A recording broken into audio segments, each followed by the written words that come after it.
Selamat datang di Samsat Kota Banda Aceh. Izinkan kami menjelaskan SOP tata pengunjung memasuki ruangan pelayanan Samsat.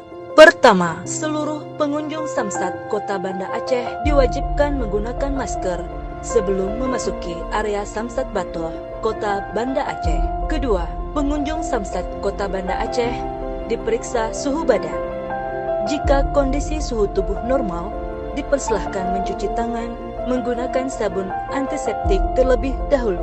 Ketiga, setiap para pengunjung Samsat Kota Banda Aceh wajib memasuki bilik sterilisasi untuk mencegah atau membersihkan virus yang ada di pakaian atau di badan orang. Keempat, pengunjung dipersilahkan menempati posisi antrian berdiri.